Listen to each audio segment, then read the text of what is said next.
అది నవ్వాలి ఏడవాలో తెలియని విషయంగా జగన్కి అర్థం అవ్వాలండి. ఎందుకంటే జగన్ మావి గన్ అన్నారు కదా, గన్లో గన్ ఉందో లేదో తెలియదు కానీ ఆయనలో ఆ పవర్ అయితే లేదు.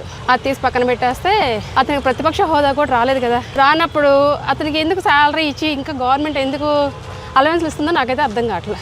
అది మాత్రం నాకు నచ్చలేదు మేడం. ఎందుకంటే ఒక ప్రైవేట్ ఎంప్లాయ్ కానీ ఒక గవర్నమెంట్ ఎంప్లాయ్ కానీ ఒకరోజు సెలవు పెట్టినా సీసీ ఇంకేదైనా పెట్టినా సరే వాళ్ళకి శాలరీ కట్ చేస్తారు. మరి చంద్రబాబు నాయుడు గారు ఇది కూడా ఆలోచిస్తే బాగుంటుంది. ఇంకోటి మావిగాని అంటున్నారు కదా, అది మావిగాని అంటే దేంట్లో పార్టీ అండి? అమరావతిలో పార్టీక ఆయనకి తెలియదు కావచ్చు, ఏం జనానికి తెలుసండి ఇక్కడ ఆయనకి. సో నెక్స్ట్ అతను వస్తాడని ఆశ కూడా ఎవరికి లేదు, ఆలోచన కూడా లేదు.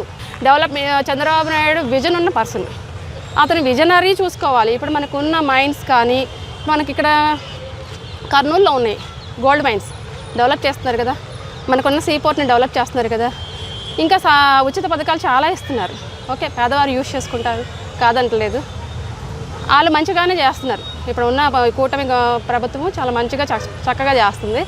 సో అందరూ దాన్నే ఫాలో అవుతారు. వస్తే ఛాలెంజ్ చేయనండి, ఎందుకంటే ఛాలెంజ్. ఎందుకంటే ఒకసారి ఛాన్స్ అని చెప్పేసారు, ఒకసారి ఇచ్చేసారు, అయిపోయింది. మళ్ళీ ఇంకా నెక్స్ట్ వస్తారని ఏ హోప్తో చెప్తున్నారు? ముందు వాళ్ళ ఇంట్లో ఫ్యామిలీలో వాళ్ళ చెల్లిని, వాళ్ళ అమ్మని, వాళ్ళ బాబాయ్ కూతుర్ని, పాపం వాళ్ళందరినీ చూసుకోమను. వాళ్ళందరినీ ఒప్పించి మా అన్న మంచోడు అని చెప్పి వాళ్ళు తీసుకొస్తే ఏమైనా ఛాన్స్ ఉంటుందేమో. ఎందుకంటే ఆడపిల్లలు పాపం రోడ్డు మీద కూర్చొని ఏడుస్తున్నారు కదా, వాళ్ళకి ఏమైనా ఛాన్స్ ఉంటుందేమో. ఇప్పుడు ఆడపిల్లలు ఉసిరిపోతే ఏమైనా దేవుడు ఏమైనా కనికరిస్తాడేమో.